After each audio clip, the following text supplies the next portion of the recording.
O STF deu sequência nessa quarta-feira ao julgamento que trata da responsabilização de redes sociais em conteúdos publicados por usuários. O presidente da Corte, Luiz Roberto Barroso, divergiu parcialmente dos ministros Luiz Fux e Dias Toffoli. A gente está aqui avaliando que eles estão dando, evidentemente, muita margem para eles próprios decidirem por determinadas censuras. O que vem acontecendo no Brasil desde 2019, quando o Cruzoé foi censurado. A gente vai avaliar agora se o Barroso, então, fez um voto para que haja menos possibilidade de censura do que os outros. Talvez seja o máximo que a gente possa esperar deles. Mas vamos avaliar, vamos dar o benefício da dúvida. Aqui vamos assistir juntos. Barroso votou no sentido de invalidar, em parte, o trecho do artigo 19 do Marco Civil, cujo texto estabelece que as empresas só serão responsabilizadas judicialmente por danos causados por conteúdos ofensivos. Para o ministro, alguns conteúdos devem ser retirados do ar apenas com ordem judicial. Vamos acompanhar um trecho do voto do Barroso. As minhas principais divergências em relação aos dois votos proferidos. A primeira, eu considero que o artigo 19 é apenas parcialmente inconstitucional, pois considero legítimo que, em muitas situações, a remoção de conteúdos somente deva se dar após ordem judicial. Portanto, eu não eliminaria do ordenamento jurídico o artigo 19. Minha segunda divergência. A remoção, em caso de ofensas e crimes contra a honra, não pode, a meu ver, prescindir de decisão judicial. Conteúdos relacionados à honra, ainda que se alegue que representem crimes de injúria, calúnia ou difamação, devem permanecer, na minha visão, sob o regime do artigo 19 do Marco Civil da Internet, sob pena de violação à liberdade de expressão. Porque, na minha visão, se prevalecer esse entendimento, se alguém disser que o governador é burro, ele pode pedir por notificação privada a remoção do conteúdo e não me parece que seja bem que seja assim. Nós estamos falando da responsabilidade da plataforma, não, evidentemente, do autor do eventual insulto. Em terceiro lugar, a minha terceira divergência, eu não crio um regime de responsabilidade objetiva para as plataformas. A responsabilidade de intermediários por danos gerados por conteúdos de terceiros, na minha visão, deve ser sempre subjetiva. 4. Em lugar... E aqui, o ministro Luiz Fux, tanto quanto eu me lembre, afirmou haver acompanhado o ministro Dias Toffoli. Mas, no texto do seu voto, que tive o prazer de ler, Vossa Excelência descarta também a responsabilidade objetiva. De modo que, depois vou ouvir Vossa Excelência, mas com certeza é uma posição divergente da do ministro Toffoli. Quanto a Vossa Excelência, o texto do voto não consagrava a responsabilidade objetiva. Acho que só nos atos contra a democracia, tentatórios, acho que aí tem que tirar. Ok. Em quarto lugar, em lugar de monitoramento ativo, com responsabilidade independentemente de notificação por cada conteúdo individual, eu proponho a alternativa do dever de cuidado, com responsabilização apenas por falha sistêmica. E quinto e último item, eu não incluo qualquer obrigação adicional para marketplaces, por não ter sido esse o objeto do debate e do contraditório. Muito bem, o voto do Barroso, traçando esses pontos de divergência em relação a Fux e Toffoli, está bem sintético. Então, para quem não está acompanhando todos os outros elementos dessa sessão plenária, do julgamento, dos votos dos ministros, fica às vezes difícil de entender.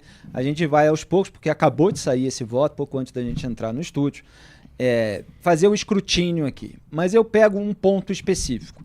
Ele falou ali do artigo 19. Deixa eu mostrar o que diz o artigo 19 do Marco Civil da Internet. De acordo com esse artigo, Com o intuito de assegurar a liberdade de expressão e impedir a censura, as plataformas só podem ser responsabilizadas pelas postagens de seus usuários se, após ordem judicial, não tomarem providências para retirar o conteúdo. Quer dizer, essa regra, que me parece foi definida pelo Congresso Nacional, ela só prevê a punição para a plataforma se, depois de um processo, o juiz decidir pela remoção e a plataforma se recusar a tirar. Eles querem modular isso, Fux, Toffoli, Gilmar, para que haja punição se a plataforma não tomar uma atitude de remoção, de censura, antes de um acórdão judicial, antes de uma sentença, antes de uma ordem que venha do Poder Judiciário. Então o Barroso está falando, olha, isso aí não dá. Ele está com uma postura menos persecutória em relação às plataformas. Ele cita ali um exemplo importante. Quer dizer, se um eleitor, um morador, um cidadão brasileiro chama um governador de burro, a plataforma então vai ser punida por não retirar esse conteúdo imediatamente. Quer dizer, aí se acaba a liberdade de expressão no Brasil. Que a plataforma, com receio de ser punida pelo Poder Judiciário do país, ela vai ter que censurar postagens que ela não queria censurar, em razão de uma notificação de um governador que está incomodado com ter sido chamado de burro. Aí não dá. Quer dizer, fica tudo muito solto, fica tudo muito... a decisão sendo tomada com base numa adivinhação do que o Poder Judiciário poderia interpretar no futuro. Então, assim, se o governador se sentiu insultado, ele pode abrir um processo por crime contra a honra, aí ele citou ali injúria, calúnia, difamação, etc. E ao final desse processo, se o Poder Judiciário decidir pela remoção da postagem, aí a plataforma tem que remover.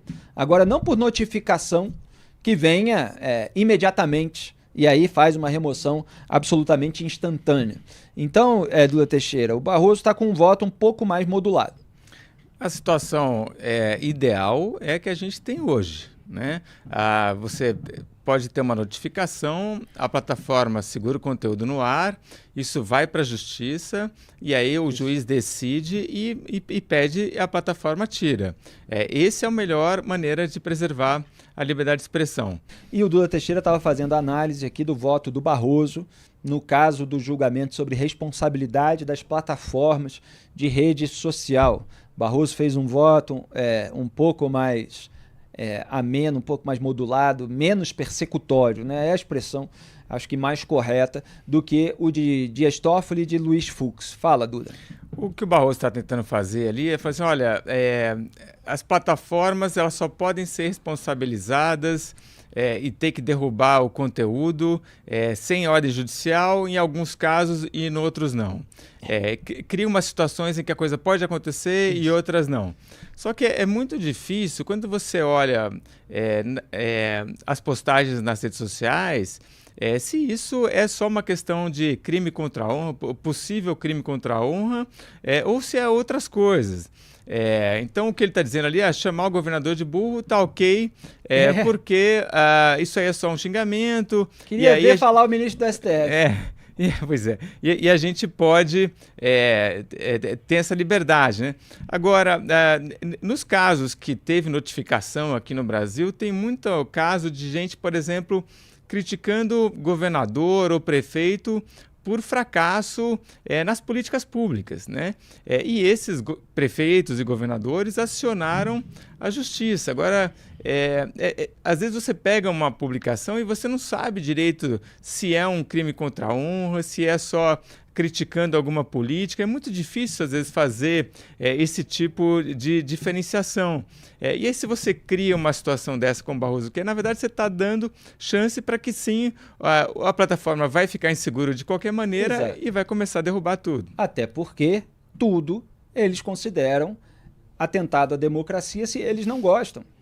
Eu mostrei desde a raiz, escrevi vários textos a respeito disso ultimamente, mas desde lá de trás, em 2019, quando se começou essa moda de ministro do Supremo se dizer a democracia mesma, se confundir de propósito, deliberadamente, com o regime democrático. Então o Toffoli, se você fala uma verdade inconveniente sobre ele, ele diz que você está atacando a democracia. Foi o que alegou, inclusive, nesses casos, do texto do Diogo Castor de Matos, no Antagonista, depois do qual ele acabou abrindo o Inquérito das Fake News, a reportagem de capa da Cruzoé, o amigo do meu pai, tudo ele transformava em ataque ao Poder Judiciário, logo, um ataque às instituições brasileiras, logo, um ataque à democracia. E vocês viram nesse vídeo que a gente mostrou do voto do Barroso, uma rápida intervenção do Fux, que o Barroso fala assim, não, depois eu quero até ouvir o Toffoli, etc., porque ele estava distinguindo em que casos pode haver uma remoção mais rápida, né, que não dependa, que não precisa aguardar a ordem judicial. E aí o Fux se interrompe, viu ali, Duda? E fala assim, não, vamos deixar isso dos casos de atentado à democracia, etc. Bom, atentado à democracia, então, é você criticar um ministro do STF? Essa que é a pergunta. Porque eles julgam assim em diversos casos. Quer dizer, você falar uma verdade inconveniente, você fazer uma crítica dura que eles não gostem, pode ser considerado um ataque à democracia. A plataforma ela vai ter que tirar do ar. Por que o Barroso não deu esse exemplo?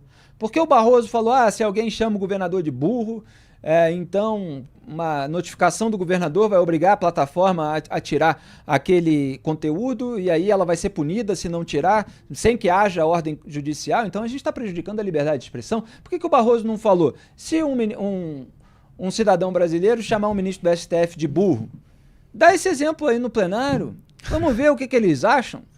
É possível chamar um ministro do STF de burro em rede social? É uma pergunta. A liberdade de expressão que eles defendem vai até onde quando se trata de crítica ao desempenho e à atuação deles, ou à conduta nos bastidores, que a gente está vendo, ministros do STF se reunindo com o Procurador-Geral da República. Inclusive tem um ministro que foi o padrinho da nomeação do PGR.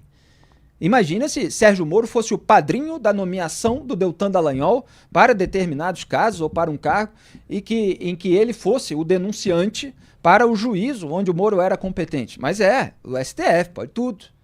A gente está vendo os ministros terem reuniões secretas para avaliação de cenário com o presidente da República e o PGR, ter churrasco, ter almoço, ter jantar a portas fechadas, fazendo acordão com os presidentes das casas legislativas a portas fechadas também, como se fosse atribuição de ministro do Supremo propor soluções políticas para o caso de emendas parlamentares. Então, até que ponto se pode criticar ministro do STF sem incorrer em atentado à democracia? Essa é uma incógnita. E a rede social ela vai arriscar ser punida? Ela vai acabar tendo que tirar todas as críticas aos ministros do STF. Então, esse julgamento, que é totalmente ilustrativo desse sistema disfuncional brasileiro, em que o STF está discutindo minúcias e detalhes para legislar, ele está revelando esse tipo de margem que pode resultar em mais censura ainda no Brasil. Vamos ver mais um trecho de voto do Luiz Roberto Barroso, atual presidente da Corte. Pode soltar. A necessidade de regulação das plataformas digitais. E uma necessidade de regulação por motivos diversos. Em primeiro lugar, antes de chegar no ponto mais delicado, é preciso regular as plataformas digitais do ponto de vista econômico, para que se faça a tributação justa. Há uma imensa evasão fiscal nessa matéria, para impedir a dominação de mercados. Essa é hoje uma preocupação em todo o mundo. Empresas poderosas demais, muitas muito mais poderosas do que países soberanos, para a proteção dos direitos autorais. Portanto, ninguém haverá de discutir que é preciso regular, em primeiro lugar, do ponto de vista econômico. Em segundo lugar, é preciso regular do ponto de vista da proteção da privacidade. Um dos pilares do modelo de negócio das plataformas digitais é precisamente a coleta de dados privados de todas as pessoas. E, portanto, é imperativa a disciplina da utilização desses dados. E não por outra razão, quase todas as democracias viram-se na contingência de editar uma lei geral de proteção de dados para impedir o uso desautorizado ou abusivo dessas informações que são coletadas. Porque as plataformas, elas não sabem apenas onde a gente mora, onde a gente trabalha, o nome da nossa mulher ou dos nossos filhos. Eles também sabem o último livro que eu comprei, a última viagem que eu fiz, a última doença que está me preocupando, que a gente vai ficando velho, vai começando a querer saber o que está vindo por aí. Portanto, elas têm uma enorme capacidade de manipulação das nossas vontades que a legislação procura coibir. As democracias fazem esse tipo de lei, tomam esse tipo de atitude pelas vias democráticas, quais sejam a atribuição do poder legislativo de legislar. Portanto, são os congressistas, são os deputados federais, são os senadores que elaboram essas leis. A gente está vendo aí o Barroso fazer no Supremo Tribunal Federal um discurso de parlamentar. Quer dizer, cabe ao Congresso Nacional discutir em comissões, com especialistas, porque a maioria dos parlamentares, assim como dos ministros do STF, não entende nada de tecnologia, não entende nada de mecanismo de rede social, e aí eles vão julgar de acordo.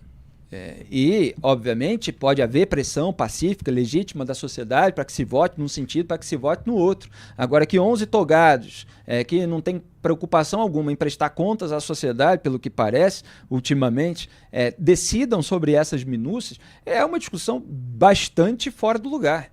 E eles falam da importância de se decidir sobre isso, mas atribuindo a si próprios esse poder que não é deles. Então, Duda Teixeira, é isso que a gente vê aí no voto do Barroso. Aliás, o André Mendonça, o segundo indicado pelo Jair Bolsonaro para o STF, primeiro foi Cássio Nunes Marques, o André Mendonça, repito, ele pediu vista do processo, o julgamento, portanto, foi interrompido e deve voltar em outro dia. Vamos ver com que bravatas, com que falas aí para a gente comentar. Diga, Duda. Comentando esse vídeo do Barroso aí, vamos lá. Tudo que ele falou tá incorreto, tá? Ele fala ali, precisa de regulação das redes sociais, tem uma necessidade de regulação. Não tem. Já existe regulação para as redes sociais e isso está funcionando.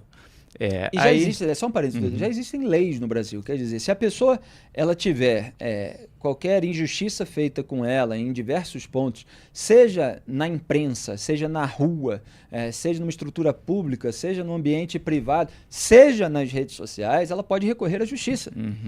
O que eles estão tentando fazer é que haja mecanismos para já diminuir esses casos preventivamente. Só que com a criação desses mecanismos, você diminui o espaço de liberdade de expressão, de crítica e de imprensa. Ele diz ali do problema da privacidade, que as plataformas pegam os dados pessoais, o último exame médico que ele fez. Bom, já existe no Brasil a Lei Geral de Proteção de Dados, que todas as empresas aí do ramo das plataformas digitais seguem à risca, e se não seguir crimes, são punidas por isso. Então, a regulação aí também existe. Ele fala de uma imensa evasão fiscal. As empresas aqui no Brasil pagam os impostos direitinho, não existe nenhuma imensa evasão fiscal, isso daí ele tirou da cabeça dele. Havia essa preocupação sim lá na Europa, porque muitas vezes a sede das empresas era ali na Irlanda ou em algum paraíso fiscal, e aí elas usavam isso para não pagar imposto. Isso era uma realidade da Europa. No Brasil aqui isso não é um problema, está todo mundo pagando imposto direitinho. E ele fala também da proteção dos direitos autorais. Bom, se você pegar aqui no Papo Antagonista e colocar música de qualquer coisa, e todo mundo que sobe conteúdo nas redes sabe disso, imediatamente vai lá e bloqueia, né? Então existe também uma proteção de direitos autorais. Assim, de tudo que o Barroso falou nesse videozinho, não tem nada que se salve. Pois a maneira como ele coloca, e a gente viu antes o Toffoli, a gente viu o Fux, a gente viu o Flávio Dino, aponta essa maneira como ele coloca para uma demonização das redes sociais. É por isso que o Duda trouxe a comparação com o Nicolás Maduro, porque a gente viu na cobertura de um antagonista que não deixa de apontar os elementos das ditaduras até para que as democracias não fiquem iguais. A gente tem que ver lá o que eles fazem de mais absurdo, não deixar um país de regime democrático caminhar para esse estado. Mas quando a gente vê os ministros do STF reproduzindo de uma maneira mais pomposa mais formal, declarações que são no mesmo sentido da do ditador Nicolás Maduro, a gente fica preocupado, claro, é grave. Eles estão demonizando tudo. É um objetivo capitalista do lucro malvadão, e de manipulação e de coleta de dados secretos sobre as pessoas para uso e tal. E eles estão querendo usar todos esses pretextos para eles terem margem de suspender postagens, contas, sem o devido processo sequer judicial, né? Eles sendo a cúpula do Poder Judiciário. Então, assim, está tudo muito fora do lugar. Não é que não haja um ponto ou outro que possa ser discutido, mas o local dessa discussão é no parlamento. Eu, por exemplo, sempre defendi que a criação de conta em rede social tem que ter identidade, tem que ter, é preciso saber identificar rapidamente quem é que está por trás de uma conta, em caso de necessidade. Quer dizer, a rede social precisa ter esse dado. Não se pode criar uma multidão de contas fantasmas para você utilizar na manipulação do debate público, como fazem militâncias políticas em diversos países.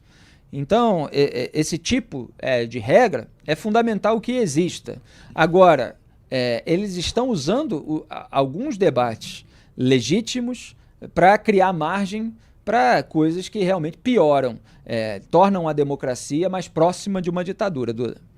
É isso, e eles ficam o tempo inteiro ali citando leis da Europa, leis dos Estados Unidos, mas o fato é que o que o Luiz Fux e o Dias Toffoli querem criar aqui no Brasil, essa coisa de responsabilizar as redes sociais, isso não existe em lugar nenhum do mundo. Se a gente for olhar para as experiências no resto do mundo, eles não conseguem fazer isso que eles estão querendo fazer aqui no Brasil, essa distopia censória que o Fux e o Toffoli querem criar aqui. Aliás, a Meta, dona do Facebook, WhatsApp e Instagram, não é isso? Exato. Ela falou que, olha, a seguir nessa toada, o Brasil vai ter uma das regras mais autoritárias do mundo. Quer dizer, nenhuma grande democracia, não outra, né? Porque até é um elogio demais falar de democracia no regime de escambo do Brasil, mas que nenhuma grande democracia tem um regime tão autoritário, umas regras tão autoritárias como essas que estão sendo criadas aqui no país. Tinha um leitor aqui, uma espectadora falando no chat de só com Rivotril para aturar. Eu já estava embalado aqui para entrar na próxima pauta, mas o julgamento estava acontecendo agora há pouco, a produção foi pegando os vídeos, então tem mais um. Pode soltar que a gente vê aqui junto com os espectadores e analisa em tempo real. Senhor presidente, Pois não, ministro Toffoli. Vossa Excelência, falando dessa revolução que nós estamos a viver, é impressionante a visão de Gilberto Gil. Em 1997, ele lançou a música Pela Internet, uma alusão ao Pelo Telefone, primeiro samba gravado na década de 10. Isso. E aí ele, então, 80 anos depois, escreve Pela Internet. Se me permite, só a primeira parte... Claro. Criar meu website. Justiça também é poesia. Fazer minha homepage. Com quantos gigabytes se faz uma jangada e um barco que veleja? E aí segue. Isso. Muito bem. Grande Gilberto Gil, hoje imortal na Academia Brasileira. Vossa Excelência poderia cantar, inclusive, depois dessa música. Eu já tenho praticado algumas ousadias na minha vida, mas não essa. O Toffoli realmente tá que tá. Olha, eu conheço as duas músicas, eu sei, inclusive, a letra das duas músicas. Pelo Telefone é uma música de Donga, um dos membros da Santíssima Trindade do samba, como chama Martim da Vila.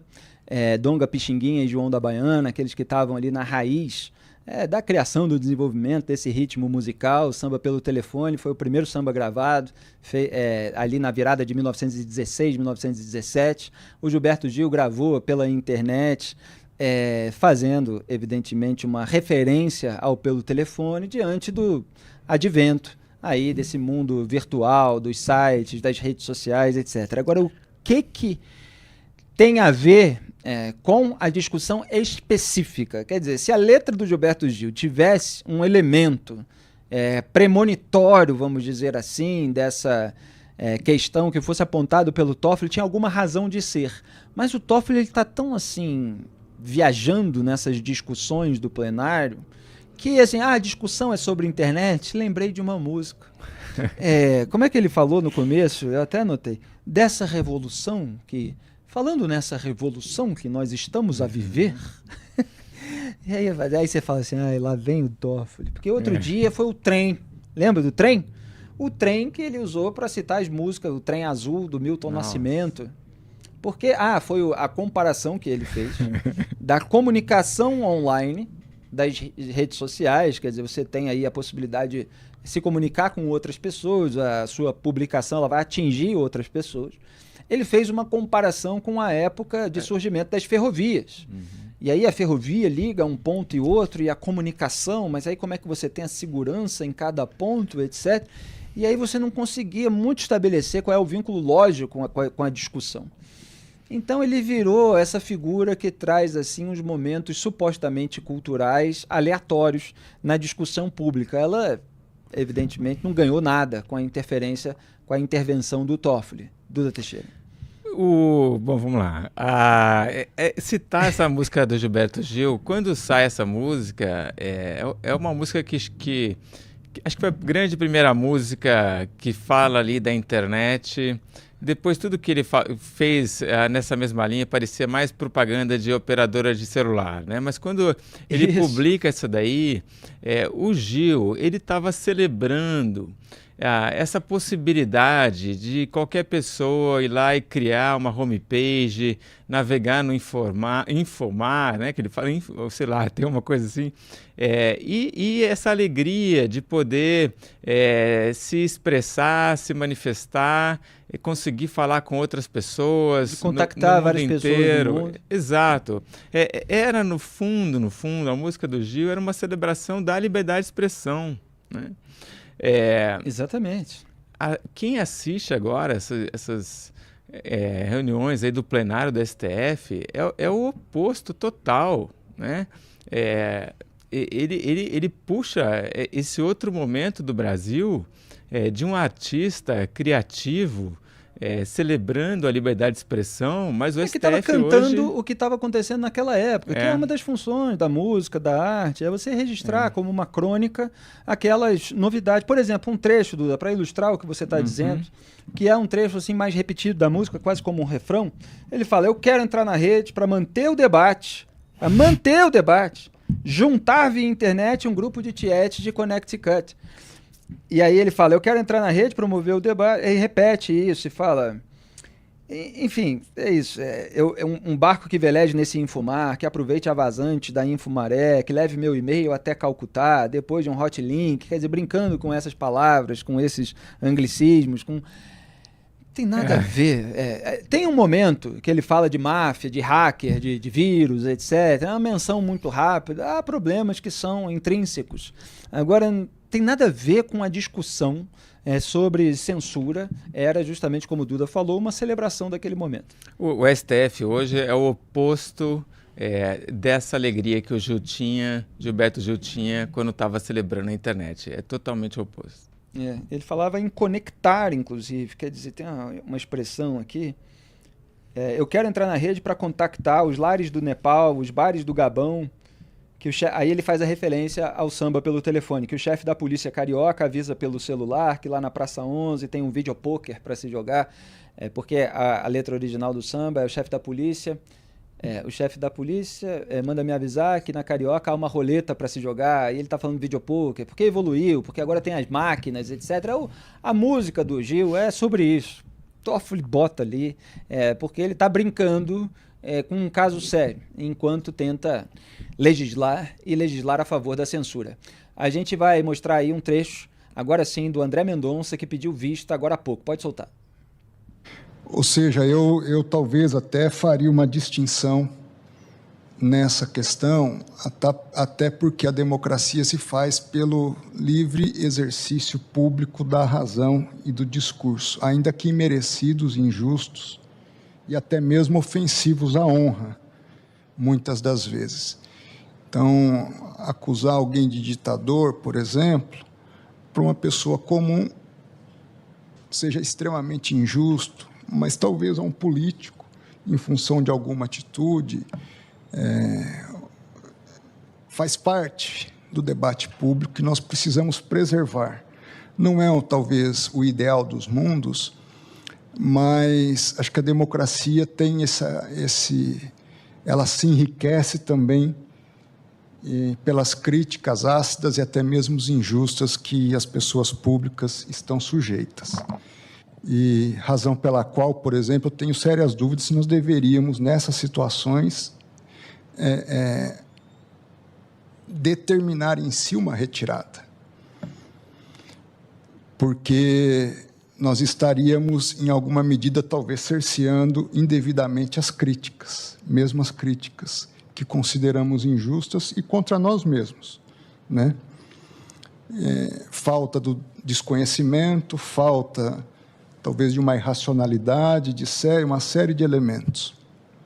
E eu antecipo, em função disso, essa matéria tem me inquietado bastante. Eu já compartilhei isso com Vossa Excelência. Antecipo aqui um pedido de vista para amadurecer melhor essas várias vertentes e estudo até de direito comparado mais profundo em relação a essa temática, até para que facilite não só a continuidade do julgamento, mas até o gerenciamento, por Vossa Excelência, da condução do processo junto aos relatores. Muito bem, pediu vista o ministro André Mendonça. Pedir vista é pedir mais tempo para analisar o processo, depois ele volta com o processo para a sessão plenária, para o julgamento, para dar continuidade, trazendo o seu voto, amadurecido supostamente por esse tempo de análise. Ele falou ali, Duda, de chamar, por exemplo, um político de ditador. Volto a fazer a mesma pergunta. Por que não deu o exemplo de um ministro do STF? Por que não disse ali na frente dos colegas? Eu acho que chamar ministro do STF de ditador tem o seu valor numa democracia, uma crítica dura, etc. Mas a democracia tem que preservar a liberdade de expressão, de crítica. Eles sempre dão um exemplo com outras pessoas. É o governador, é o político, nunca é o ministro do STF, porque alguns ali são bastante melindrosos. Agora, o André Mendonça está dando um voto, não está dando voto ainda, mas ele está fazendo ponderações mais favoráveis à liberdade de expressão, mais cuidadosas em relação a essa responsabilização de plataforma. Duda, rapidinho. Ele fala ali que a democracia precisa saber lidar com as críticas, né? As pessoas de poder precisam saber lidar com isso, faz parte da democracia. E quando ele fala ali, vou estudar mais o direito comparado, ótimo, né? Estuda lá a legislação na Europa, em outros países, porque aí vai ter uma orientação melhor aqui para o Brasil. É isso aí. O Toffoli vai continuar ouvindo ali Gilberto Gil, Milton Nascimento e alguns sambas antes de votar.